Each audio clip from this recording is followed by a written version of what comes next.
Okay, my outstanding friends, if you've been paying attention, I have been speaking highly of Avi Loeb from Harvard University. He is an academic, and normally I don't go too much with the academics because they have a mindset that will not allow them to explore anything beyond what they've been told under peer review, which means don't speak outside this realm, otherwise you'd be destroyed. Now, Avi Loeb is the exception to that rule. Now, he just wrote a book called Extraterrestrial, and he believes there is life in space, and I can prove that he is correct, absolutely without question. And he started with a Maro, as far as I know, about he thought it might be a spaceship because it was very, very long and thin compared to its length. It's biology. This is what they don't understand, and they cannot get their heads around this. Now, can Avi Loeb? He claims to have the widest open mind in academia, and as far as I can determine, he does. Is it open enough to really, really, really allow himself to explore the possibility that the myth that we always thought were just mythology, just all nonsense? How could any of this be true?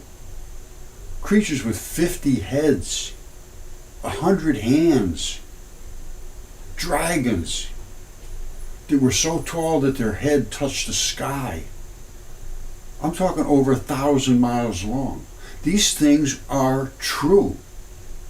And the things coming through space are biological, and he's correct. And he's the only one that I can find it will even, well, he hasn't responded to me. I've been trying to get a hold of him, but I'm hoping he's making all these statements. You can't make those statements without following up on them. That's my, and I'm not going to let this go. I've been pushing this, all of my stuff about mudfossils, about the comet 67P. Just 8 years ago, I was doing all this. And I have not found one single supporter in academia that will even respond to me. Now, will Avi Loeb? Well, we're going to find out, but I'm not going to let it go. So stick around. We're going to hear a lot about Avi. All right. I am here to support Avi Loeb, who is a Harvard professor out on a limb talking about extraterrestrials. Is there any evidence, physical evidence, not we saw a wave of light come from this or there, no, physical, material, substantive evidence, and yes, I have it. Now, he was the former chair of Harvard's astronomy department. I don't know why he was the former one, and he's not the current one, but he was the former chair of Harvard's astronomy department. And he made waves when he started talking and writing about extraterrestrial intelligence. Now, this just came out a couple of months ago. And, they're all over. Same thing they do to everybody. Thoughts on Avi Loeb. He's pretty clearly a sufferer of Nobel disease. Much of what he comes up with is Vixa-grade crack pottery, and yet somehow he's a tenured professor. Well, in other words, they would have just thrown him out in the woods if he wasn't tenured. So he goes on here. Loeb is no stranger to controversy. As soon as you start talking, they will assault you to death. Now, he's tenured, so that means they can't just dismiss him. But trust me, he's probably not respected because he's not saying the things that everybody else says. I am here to support him and show that he's been saying the right things. And I'm about 3 levels above that because the stuff I'm showing supports the ancient myths. Nobody's talking about this. Nobody will allow me to talk. Now, at least Avi Loeb has an audience because he is in that realm. He's like Velikovsky. They destroyed Velikovsky. I'm sure they're going to try to destroy him, or already have. I don't know. I don't really know what his track record is. But he started this Galileo project. There's a lot of people interested in this. He's got all these kids, all these people. They're interested in it, but nobody has any physical evidence, so they could consider them all wackos.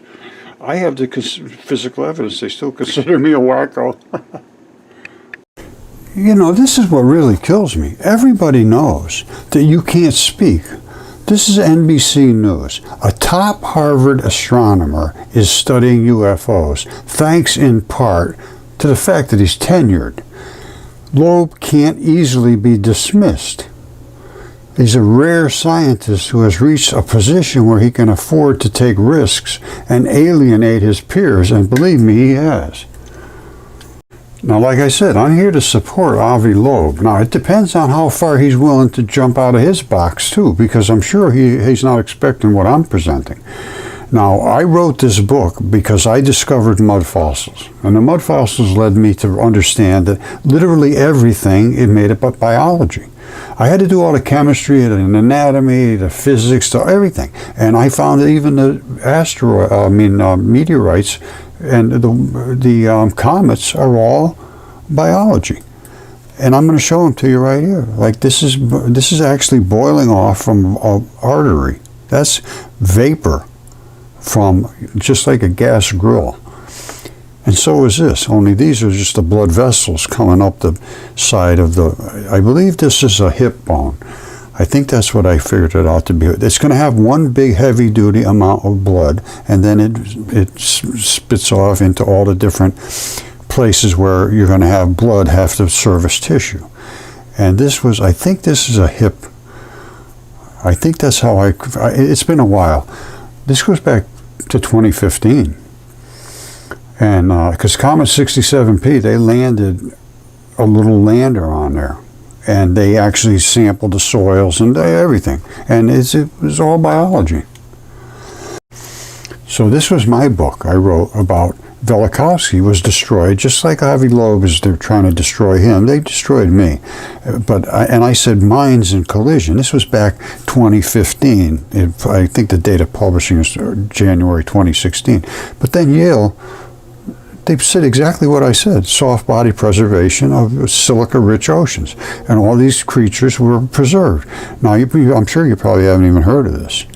And they're fossilized, multicellular, big organism, gigantic, as I showed, gigantic stuff.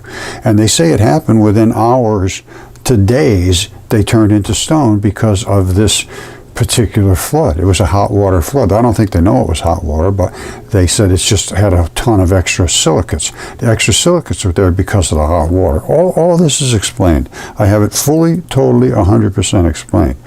And these are my mud fossils. This is the hand. Now, what I want to show you is the grip skin. You see this real silvery looking stuff? It's just like almost like painted on there and it's peeling off. All right, this is a left hand. If you put your left hand out like that, your thumb would go here. There's a tendon that runs down here. That's the cleave between the pads of your hand. Your little finger runs off here. This silver stuff is the grip skin. Now I have fingers and knuckles and all kinds of things from this. And notice this round spot at the bottom.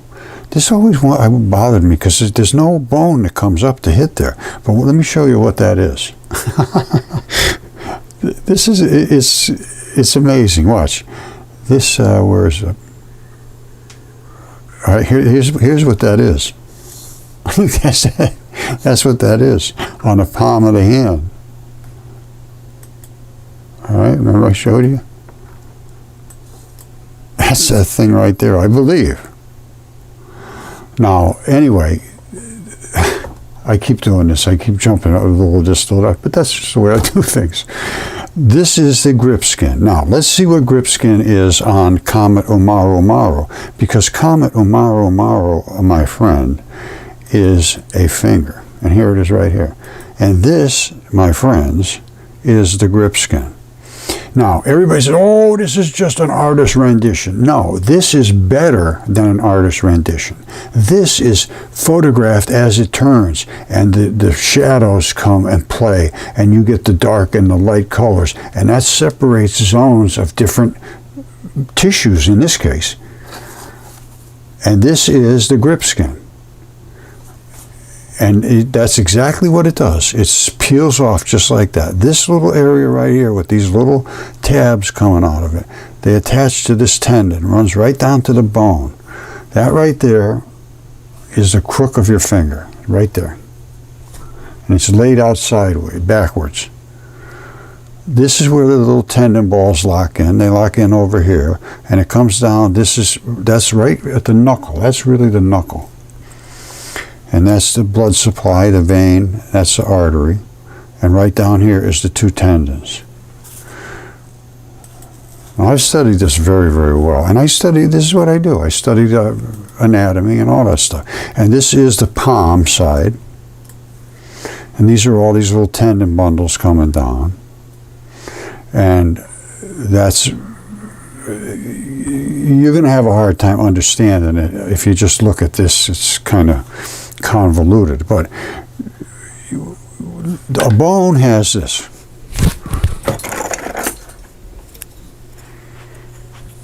All right, every bone, let me show you back here. Well, actually, I have a shot of bones here. All right, you see this? Every bone has these right here. What are those doing there? Those are there to put where the tendons lock in. And the tendons run up, and there's another one here, there's over here, and then at the end there's what they call a apical tuft. You see this? That's exactly what it is. And the balls lock in here, all the little tendon balls. There's one ball left, but all the other ones are pulled out. And that's it right there. It sits right at the end of the finger. This is all eroded. This hand was eroded in all kinds of different ways. So I have bits and pieces that are very eroded, and I have some that are just almost perfect from the same hand. So I must have died laying like this or like that, something like that. Now, again, these are where all that stuff locks in. And then there's your knuckle right there. And I have another shot of it. Maybe it's a little clearer. Maybe not. But there's a lot of things going on inside these tendons. And that's what he has. He's got these little flaps, but it's on this side. It's not on the top. But it's very similar, but it's on the inside, on the bottom side. And that's what that is right there. That's these tendons running down from the apical tuft, the grip skin here, the apical tuft, all the little tendon balls turn into a mat. And then the mat at the end, all the little balls invest into the bone. Right there. And that's where you bend your finger. On the other side is the other side of the bone. And those run down, and they run underneath the hand through the palm, and then there's ones on the top, so you can go this way and that way. Otherwise, you just couldn't do anything with your fingers. These are the ones on the top that run over the top of the finger, and these are the ones coming down from the bottom. And in between is where your blood runs through your fingers. That is a finger. That's Umaro. And it's very, very large. And they're all this way. All of these comets, I showed you this. And again, I did a very long one about this. But the reason I'm doing this is just to prepare you for where I'm going with the myth and all the myths that nobody's ever considered any possibility that could be true. But there apparently were giants having huge battles in space. I mean, where did these come from? There is another possibility. They had to come from where Mars was impacted by Venus and threw all these things into space. Otherwise, I don't know where they would have come from, unless they were having battles in the heavens, which they talked about. That wasn't unheard of. That was talked about. Look at the size of this thing. Remember, this is Comet 67P. And again, this is the tendon. These little straps here. You see that? If you know what the tendon is like, these are the tendons. And at the top, they break off where they would have hit the muscle, because then they get really floppy. It's called an abrupt transition. This bundle here is a bundle of muscle that ran to something, because this was, I believe, a hip socket or something like in that area.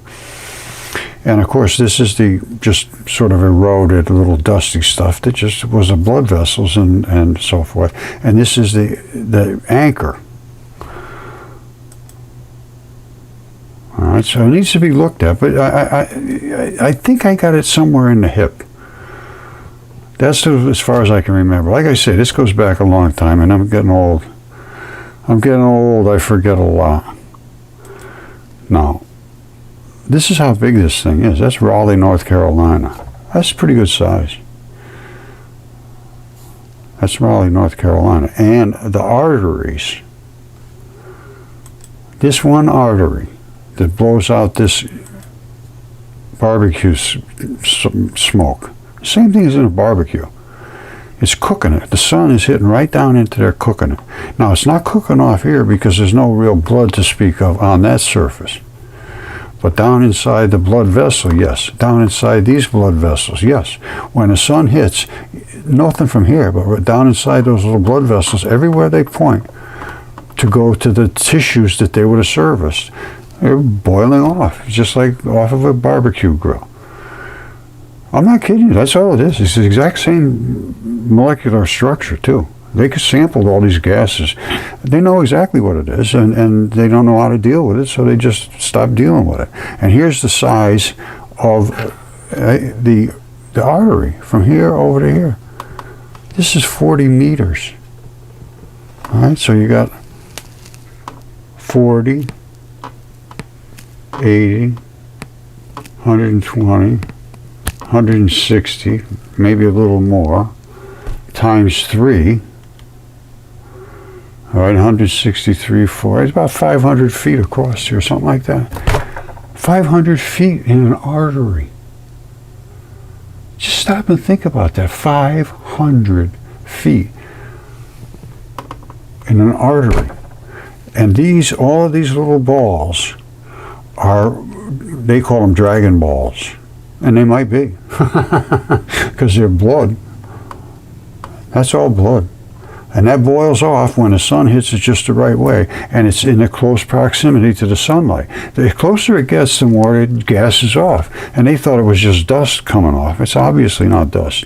Dust doesn't spew out like that. That's just nonsense to think that's dust.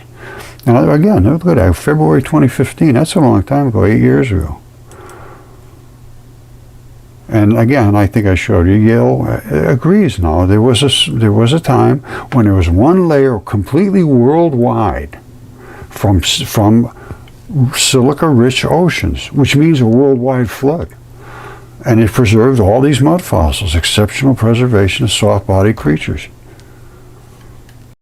Now, up at Harvard, I'm sure they have somebody in a medical place that does anatomy that take a look at this and see if what I'm saying makes sense.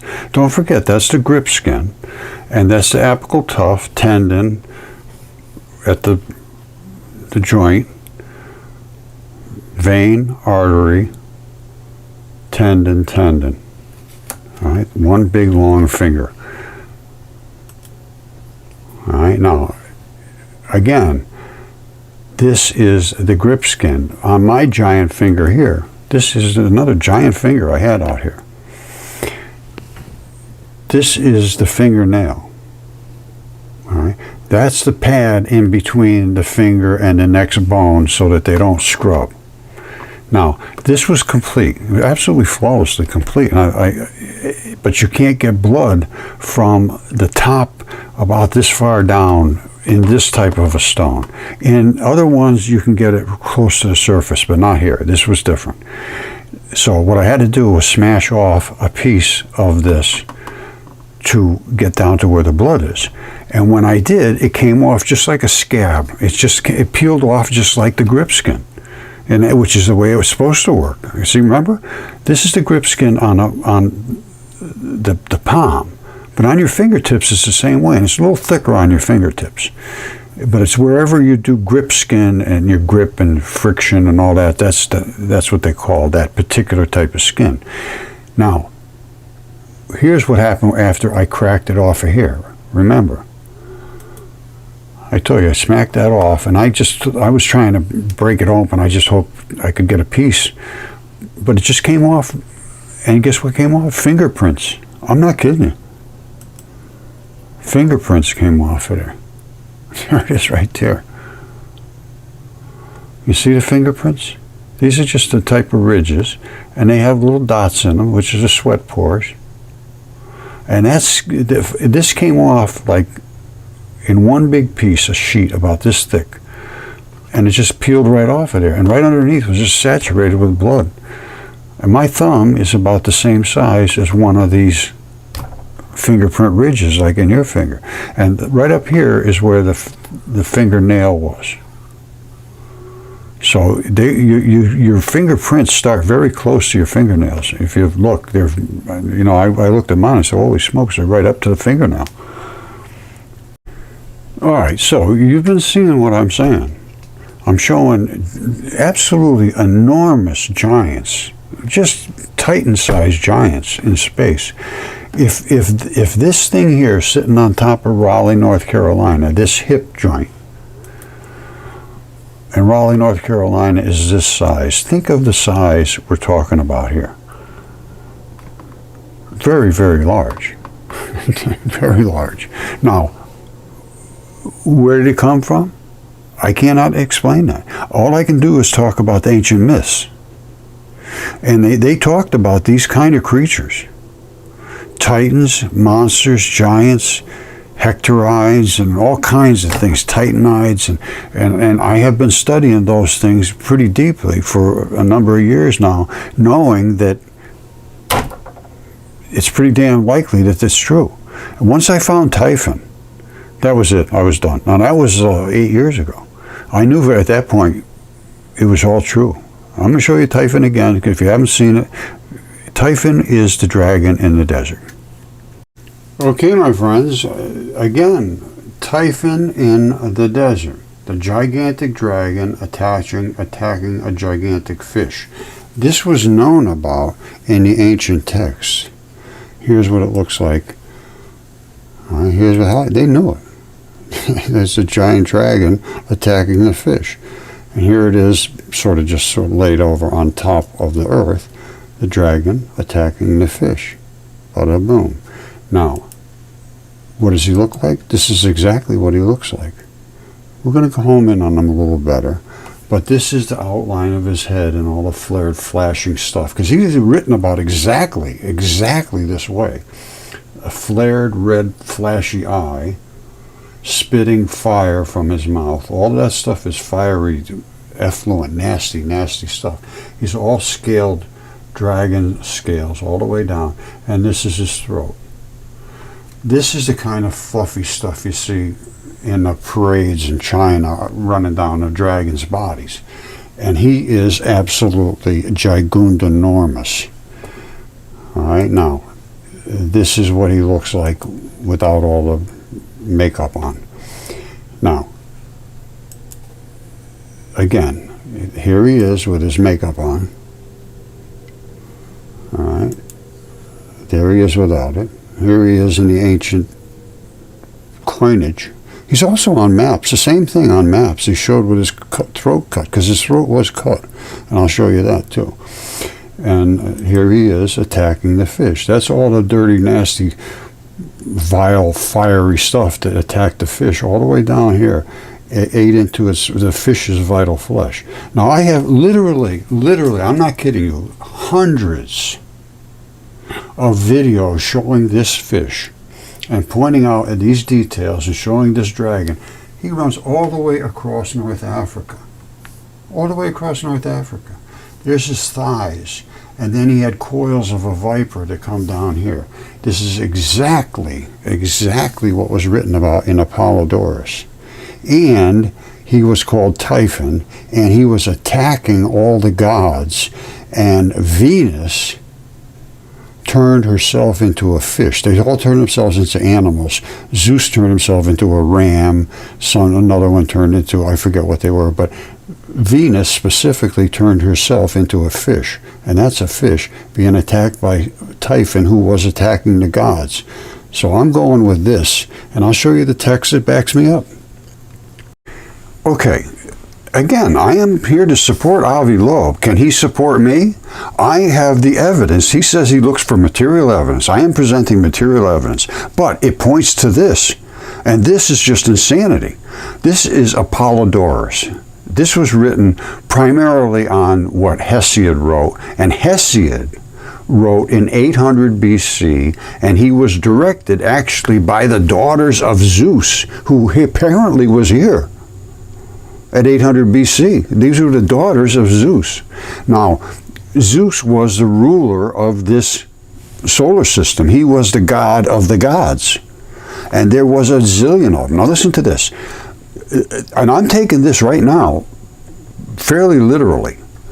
The sky was the first who ruled over the whole world, and having wedded the earth, which means sex, had begotten the first, the 100-handed. They are named that way, these Brias, Gaius, Codus, who were unsurpassed in size and might. Each have 100 hands and 50 heads. Then earth bore him the Cyclopses. All right, and then they were bound into Tartarus, which was halfway between, listen to this, it says, a gloomy place where these guys were bound because they were freaks, basically. And they placed them in Hades, which is as far distance down from Earth as Earth is distant from the sky. All right, so from here to the sky, turn it upside down. That's where these, and they could be there. There's nobody says they can't be. I'm telling you right now, the things I have found turn everything over, completely 100% over. Now, this talks about all of these giants, these titans. Then it goes on to the war of the titans, the Olympian gods, Apollo and Artemis. Now we get into the war of the giants and the Typhon, and Prometheus, who was, in these texts, was said to be the one who molded man out of clay. Deucalion was Noah, and it was Prometheus' son. All right, and then after that, because Prometheus stole fire, Pandora was created to vex mankind. I'm not kidding you. When you get the details, it's just, I am blown away every day as I continue to get deeper and deeper, and it makes more and more sense. And it's just insanity, but it does make sense. All right. I mean, it's so far over the top that everybody's just laughed at it. But this was what it was told to write by the daughters of Zeus, and Hesiod wrote it down, and here's what happened here. This was right at the end of this fighting. The other giants Zeus smote. This is after they killed off all the giants. Zeus smote them all and destroyed them with thunderbolts, and all of them Hercules shot with arrows as they were dying. He would shoot them through the eyes with arrows. So now the gods have overcome the giants. So when the gods had overcome the giants, Earth was more enraged and had intercourse with Tartarus and brought forth Typhon. Typhon is the giant dragon I just showed you now, or I have shown you, or will show you, and he was a hybrid between man and beast, and size and strength surpassed all the offspring of Earth, everything that came from Earth. His thighs were of human shape, only his thighs. And he was of such prodigious bulk, he outtopped all the mountains. His head often brushed the stars. And he would have been 3 times as high as the space station if he stood up. Now, one of his hands reached out, the other to the east, and from them projected 100 dragons' heads. Those dragons' heads were burnt off by Zeus. And he talks about burning the heads off. Now, from the thighs downward, he had huge coils of vipers, and they emitted a loud hissing. His body was all winged, unkempt, hair streamed on the wind from his head and cheeks. Fire flashed from his eyes. That big red eye, fire flashing from there. Such and so great was Typhon, he made for the very heaven with hissing and shouts, spouting a great jet of fire from his mouth. And he was chasing the gods, see? But when the gods saw him rushing at heaven, they made for Egypt in flight, and being pursued, they changed their forms into those of animals. Zeus pelted Siphon at a distance with thunderbolts, and anyway, he cut his throat. And then it goes on and on and on, and then it's just insanity. I mean, it really is insanity. Now here comes to Prometheus. He molded men out of water and earth. He was the first one to make the man. And he gave them also fire, which unknown to Zeus, he had hidden in a stalk of fennel. Now I'm believing all this stuff. When Zeus learned of it, he ordered Hephaestus to nail his body to Mount Caucasus, which is a Scythian mountain, and then he had an eagle eat his liver every day. Now, Prometheus was nailed and kept bound for many years. Every day an eagle swooped on him and devoured the lobes of his liver and grew back by night. These are all immortal gods, so they're just going to keep going. You can make them be in a lot of pain, I guess, but you can't really kill them. It appears, I don't know. That was the penalty that Prometheus paid for the theft of fire until Hercules afterwards released him. And I don't think it was Hercules, I think it was Heracles. I'm not sure now.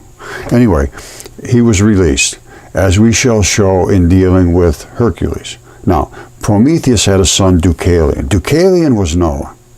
These are different words in the different cultures. So Deucalion was Prometheus' son. Prometheus made mankind. Prometheus had the son called Noah, Deucalion. He reigned in the regions about Pythia. He married Pyrrha, the daughter of Aphisemus and Pandora. Now, Pandora was the first woman. She was the first woman to ever come. See, and Pandora, the first woman fashioned by the gods. So there was men here. And then Pandora came, literally as a punishment. They sent a woman down to punish mankind with all kinds of evil and sins and vileness and nastiness. Out of her jar popped all this stuff. The only thing remained was hope. We got to really get into a lot of this. I mean, there's so much. But anyway, Zeus was going to destroy everybody on earth. They call them the men of the Bronze Age. Deucalion, by the advice of Prometheus, constructed a chest. This is Ark. Having stored it with provisions, he embarked with Pyrrha. Zeus poured heavy rain from heaven, flooded the greater part of the Greece, and all men were destroyed except the few who fled to the high mountains, but they didn't make it anyway, because it was then that the mountains in Thessaly parted, and that all the world outside this isthmus was overwhelmed. But Deucalion floated in a chest over the sea for 9 days and as many nights. It's the same story as Noah. All of this really fits right into the Bible and so forth. And speaking of that, I want you to understand, this supports Jesus Christ. This is nothing against Jesus Christ. It's against what we were taught was the gods that rule. They didn't realize there was gods, and how the 200 of them got together and signed the pact at the river Styx, which Zeus said, we meet up here, we're all going to sign this pact, and we're going to do this deed, and we're going to take over and have fun with these women. And then it all went bad after that. Zeus was a good controlling god, and it went bad after that because they had giants, absolutely huge, enormous giants and monsters and all kinds of things. So Zeus himself decides, well, I'm going to eject Venus from my own Jupiter body, because that's Zeus, that's his planetary body, and out came Venus, impacts with Earth's atmosphere, causes the great flood, and kills off all the giants. And then it went and hit Mars and so forth. We got a lot of work to do. You see, this is the river Styx. In Greek mythology, what happens is gods would swear by the water of the Styx as their most binding oath. And that's where Zeus met up with these people, these 200 fallen angels, to make this pact. And if you dip somebody in this river, they would become invulnerable. But Achilles was dipped in with his, she held him by his heel, and everything was invulnerable on him except his heel. That's why it's Achilles' heel. I think it says it in here somewhere.